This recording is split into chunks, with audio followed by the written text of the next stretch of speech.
I've been with SoundCloud for 14 years. I have 1,083 tracks and 4,227 minutes uploaded. And, I have a real soft place in my heart for SoundCloud. I've been with them since 2011. It's virtually a time capsule of my entire production music journey. But for the first time, I am seriously considering jumping ship, not only because of all the AI scuffle that's going on in terms of service, but has SoundCloud become radioactive to publishers? And am I hurting my career by putting my music up on SoundCloud? Well, that's what we're going to talk about on today's episode of the 52 Qs podcast.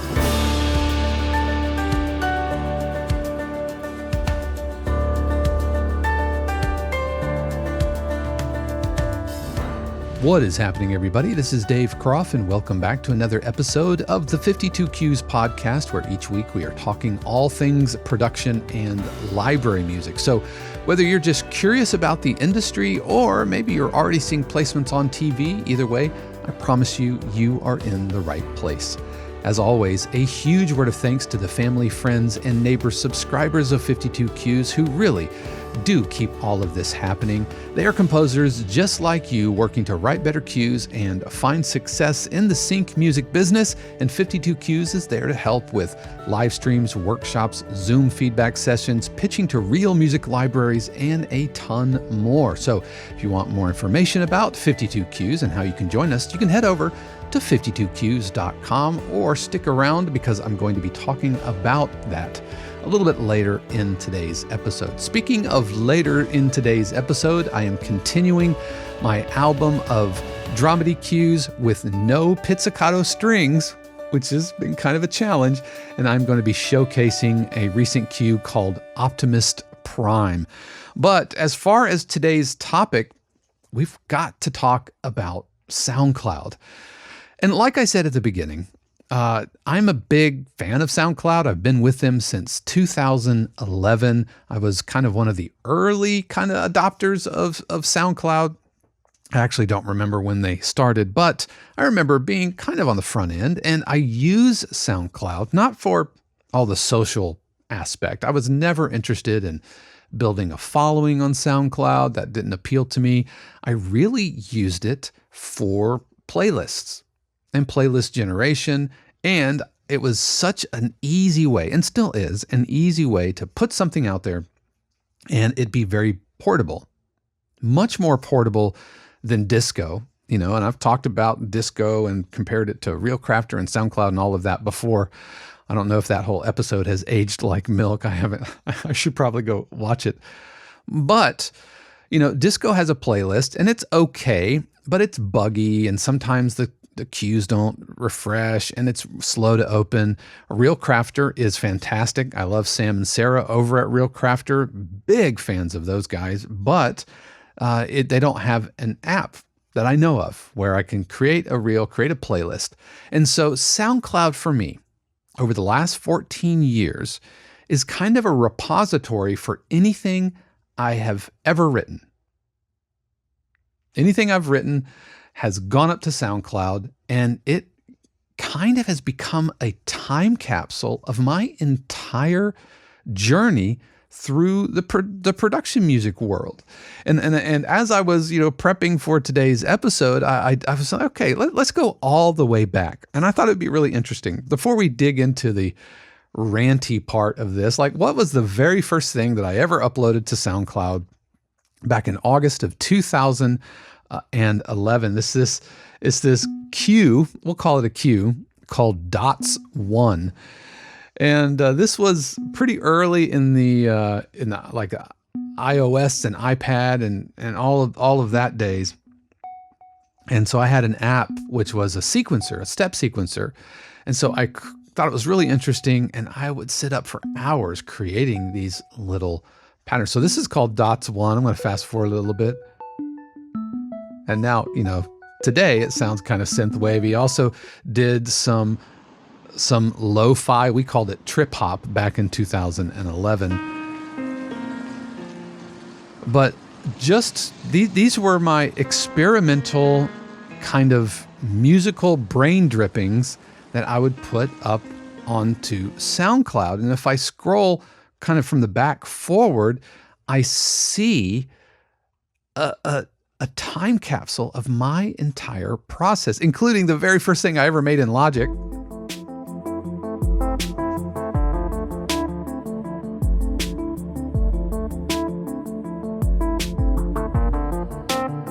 And yeah, looking at the date, this is July 16th of 2012. This would have been my first week at Full Sail. Yep. Yeah, because I started on July 12th. And so this would have been my very first week at Full Sail, learning Logic. And so this is, like I said, I have a really soft place in my heart for SoundCloud. So what has happened? What's been going on? And if you haven't been necessarily paying attention, a TechCrunch article, and I'll put all these links in the show notes so you can have these. A TechCrunch article from earlier in May posted a tweet where a user had found in the SoundCloud terms of service that in SoundCloud's terms of service, quote, "You explicitly agree that your content may be used to inform, train, develop, or serve as input to artificial intelligence or machine intelligence technologies or services as part of and for providing the services." So you agree that your content may be used to inform, train, develop, or serve as input to AI. The scary thing is this was not a new policy. These terms were updated February of 2024. And this created a shockwave across in the community. We were talking about it. In fact, I think this was brought to the community's attention from a user posted and says, "Hey guys, this is a thing that's happening." It got the attention of some legal YouTubers. This is Crystal, I think is it Delgado, Crystal Delgado, who she has a great YouTube channel called Top Music Attorney. And she did a couple of episodes on this. Highly recommend her YouTube channel. And she did an episode on what's happening with SoundCloud, and SoundCloud has since followed up and updated their terms of service, but it took several weeks for that to happen. Meanwhile, the internet is blowing up. YouTube is blowing up. Composers are talking about it. We're talking about it in the community. It is coming up in the Production Music Association, kind of all hands coffee Zoom sessions that we had. And they have since released a letter. And this was about a week after this all started happening. And this is from the CEO clarifying the terms. And I'm going to go ahead and read this. Back in February 2024, we updated our terms of service to clarify how we may use AI internally to improve the platform for both artists and fans. This includes powering smarter recommendations, search, playlisting, content tagging, and tools that help prevent fraud. Our use of AI is focused on discovery, helping fans find new music and helping artists grow, starting with their fans. That's core to our mission. The language in their terms of use was too broad and wasn't clear enough. It created confusion, and that's on us. That's why we're fixing it. What we're doing now, number one, we're revising the terms of use to make it absolutely clear. SoundCloud will not use your content to train generative AI models that aim to replicate or synthesize your voice, music, or likeness. Two, with the landscape changing rapidly, if there is an opportunity to use generative AI for the benefit of our human artist, we may make this opportunity available to our human artist with their explicit consent via an opt-in mechanism. Number three, we are making a formal commitment that any use of AI on SoundCloud will be based on consent, transparency, and artist control. Okay, so they have since, and it took a couple of weeks, and Crystal Delgado made a follow-up and basically said, "What's up, SoundCloud? Why is it taking so long?" And I just checked, and they have updated their terms of service and have stated that we will not use your content to train generative AI models that aim to replicate or synthesize your voice, music, or likeness without your explicit consent, which must be affirmatively provided through an opt-in mechanism. So I wanted to start out first by kind of, instead of just ranting and clickbaity, whatever, I wanted to say that things aren't as dire as they first looked when this broke in the beginning of May, because it looked really, really bad. But why am I still considering leaving SoundCloud? Well, as it turns out, that libraries, sensing the instability and sensing how radioactive AI-generated music is in the industry, and I know like Suno and Udio would have us believe differently, but AI-generated music, AI-generated assets are still toxic, radioactively toxic in the production music space, in getting music and film and television. The PROs aren't going to pay royalties for these things, and the copyright claims and who owns what, the legalities of how the data was trained, these are all huge unknowns. And to state it plainly, publishers, libraries, executives, producers, editors, directors, they are not going to sign off, and they're not going to put on air or in their catalog music that isn't legally airtight. And AI is anything but airtight. It's Swiss cheese of liabilities. Now, if you want to use AI in your own music, put it out on SoundCloud, put it on YouTube, put it up to, and it's your music, that's fine. Go do it. Be blessed and affirm. Awesome. They're amazing tools. But as soon as you start involving other people's money, then all of this, the legalities have to be locked down. And AI right now in its current state is just not. And so you are really rolling the dice. And the catalogs and publishers recognize this. So what we have seen, and I've heard firsthand from a composer who is in a catalog with the publisher, and the publisher, after all of this broke last month, updated their own terms of service, their own contracts, and their own policies, and have stated that music that is hosted on SoundCloud will no longer be considered for acceptance into their library. For me, I feel like that's when things got really real. Let me say that again. A publisher, at least one publisher, has come out and said, and started a new policy with their composers, that any music that is on SoundCloud will not be considered for publication. Now, I don't know if that means if it's ever been on SoundCloud, or if they're basically just like take down and pull everything off of SoundCloud. I'm not exactly sure. But for somebody with 1,083 tracks on SoundCloud and 14 years worth of music, that is devastating. It's devastating to think that anything that has ever been on SoundCloud is now null, right? It's disqualified from ever being considered. Now, am I going to go put Dots One, that very first, am I going to go pitch that? No. Is the publisher maybe overcorrecting? I think possibly, but I think they're also covering all of their bases, because it is shaky legal ground at best, and it's volcanic at worst. It's going to blow up, and you can't guarantee that the music that it has AI assets.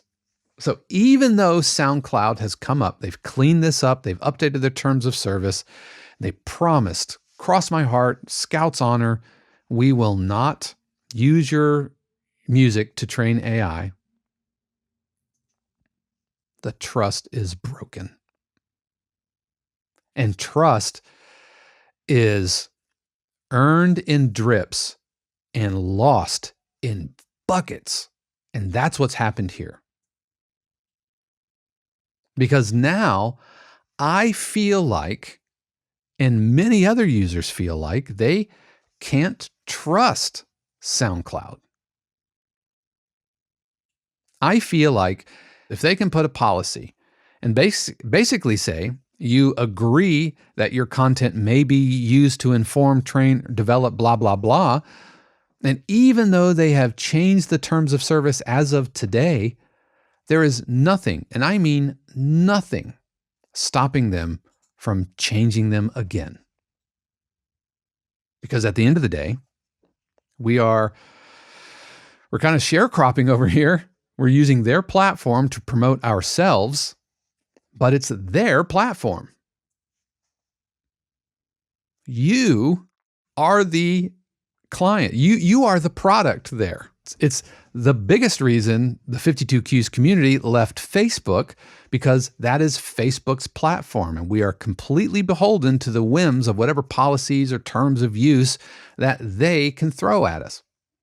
And they can choose to do whatever they want to with the data that is hosted on their platform. And that's scary. It's why we left Facebook and started our own community over in Mighty Networks, which is another platform. But unlike Facebook, Facebook's business model is to sell ads, right? That's why it's free. It's why it's free to create groups and all of that stuff, because they are monetizing the user's eyeballs. Mighty Networks' business is selling platforms to hosts. See the difference? Because I'm the customer to Mighty Networks, not you. And so when SoundCloud, even though there are paid tiers, and I've been a SoundCloud Pro artist or whatever since pretty much the beginning, but this whole situation has really shaken my confidence in SoundCloud. And while I haven't pulled things off yet, I feel like I'm going to have to. And as weird as it sounds, I'm kind of grieving that a little bit. Because going back and looking at all of the tracks that I've put up there since 2011, it really is a time capsule. But even beyond that, even beyond just the touchy-feely aspect of, oh, isn't that sweet? Can I risk it? Can I risk putting my music up on a service and them changing the terms of service and then allowing all of the content to train data? Before last month, it would have been preposterous to think that. But now, I can't not think it. True, that could happen on another platform. Could it happen to Realcrafter? Well, I think technically it could, but Sam and Sarah's business model, again, isn't selling a network, right? They're not selling ads in SoundCloud feeds or whatever. Their business is you. You are their customer, not the people listening to your reels. You are the customer. Likewise with Disco, you are the customer. Yeah, the good rule of thumb is if something is free, then you are the product that's being sold. If it's free to you, whether it's Gmail or YouTube or Facebook, Twitter, those kind of things. Yeah, your data is what's for sale. Where am I going to go? Well, I'm actually thinking of both Disco and Realcrafter. I've been talking to Sam and Sarah about Realcrafter and really love those guys. and seeing what we can do there. I like Disco's kind of catalog service. And as 52Qs gets further into being a publisher, and as we are starting to publish albums with artwork and all of that and putting them up onto the DSPs, Disco is kind of a fit for that. So if we wanted to start pitching outside of the partnerships that we already have in the briefing room and everything, then Disco kind of positions us for that if we want to do that. But I feel like ultimately the clock is ticking on SoundCloud. I don't think I can stay there because I just don't know if I can risk it. It's kind of like being with somebody and they cheat on you. And yeah, they might be really sorry. And they might recognize that it was a mistake and a teachable moment. We're going to learn and grow from this, which is basically what the CEO said. Yep, we messed up. And messing up happens. But there will never be a point in time where that person hasn't cheated on you. The same thing happened with Waves. When Waves switched over to a subscription-only model, and then naturally, and rightfully so, and deservedly so, they got a ton of blowback on that. But I jumped ship from Waves. And I've talked about that, on the podcast, and we'll put a link to that episode about why I'm leaving Waves, because for this very same idea, this very same reason, that I felt like I could no longer trust the company to do right by me. And I can't say that about SoundCloud anymore. For all of its flaws, its rendering engine, how the idea of the kind of SoundCloud artist try hard, and how hard they try to make the social media aspect of it work. That never appealed to me. I liked it because it was super portable. It was very reliable. In fact, I honestly can't even remember a time that SoundCloud just crashed, but I have to give serious consideration, especially in the uncertainty of AI, how AI affects us as composers, how AI affects the production music business, and how publishers and libraries have to be super, like an overabundance of caution. I think that's going to force my hand. But what about you? How have you been with SoundCloud? Did you know about all of this? I would be surprised if you didn't. And what platform are you going to? I've heard, I've talked about Disco. I've talked about RealCrafter. There's also audio.com. And I'm sure there are others out there. But if you are leaving SoundCloud, let us know in the comments below. We'd love to know where you're going, or maybe you're staying with SoundCloud. And I got to admit right now, I haven't left because I think I'm in denial about it. That didn't really happen. And so yeah, let me know in the comments below. I would love to hear from you. So we are going to take a super quick break, and you're going to hear from an alternate reality version of me tell you about how you can join 52Qs and everything that we offer in the community. And then when we come back, we are going to be taking a listen to Optimist Prime, which is a dramedy cue with no pizzicato strings. We'll be right back. Every week I talk about how this episode and the podcast and the community, the channel, would not be possible without the amazing support of our family, friends, and neighbors, subscribers of 52Qs, who do pay their actual real-life money to keep all of this going.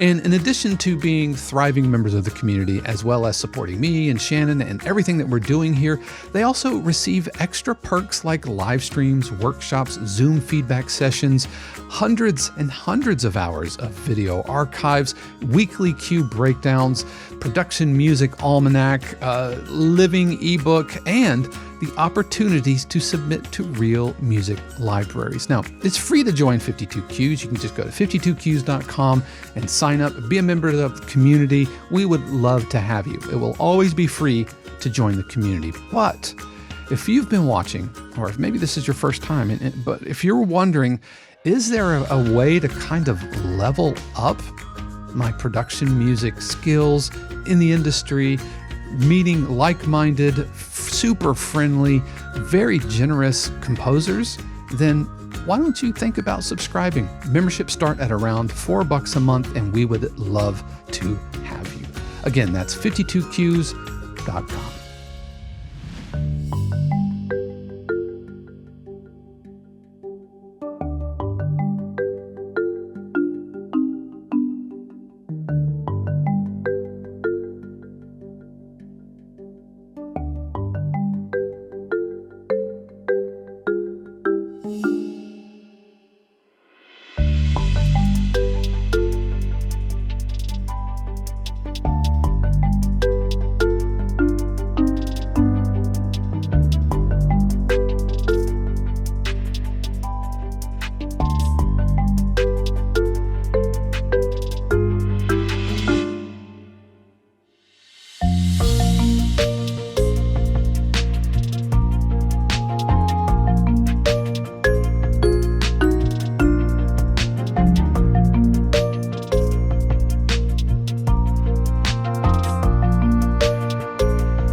That was Optimist Prime. Again, a dramedy cue with no pizzicato strings, and I thought it would be really interesting.